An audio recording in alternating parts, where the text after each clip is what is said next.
ہر وقت تلاش کرتے ہیں.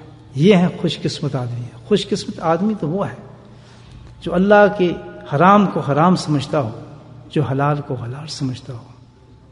خوش قسمت آدمی تو وہ ہے جو اپنے بچوں کی پرورش اور تربیت قانون اسلام کے مطابق کرتا ہو اور ان کو وہ اخلاق اور وہ اسلام سکھاتا ہو الحمدللہ جو کہ ہمارے اسلام کی روح ہے، اور وہ ہیں اخلاق حسنہ.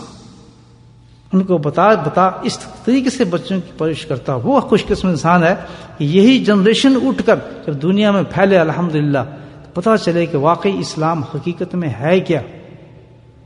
نہ یہ اسلام ایسا نہیں کہ دشمنی سکھاتا ہو یا غیر مذاہب کے ساتھ دشمنی کرتا ہو، ان کی چیزوں کو ختم کرتا ہو، قتل و عام کرتا ہو، لوگوں کو مارتا ہو، دہشت گردی کرتا ہو. یہ حقیقت اسلام یہ جو کوئی پڑھاتا ہو اپنے بچوں کو تو یہ ہے خوش قسمت انسان جو اس قسم کے اسلام کو لوگوں کو بتاتا ہو اور اس قسم اسلام کو پھیلاتا ہو. اس خوش قسم اسلام تو وہ ہے، مسلمان تو بھائی وہ ہے، انسان تو وہ ہے جو اپنے گھروں کے اندر اسلام کے بچوں کو گھروں کو تعلیم دیتا ہو.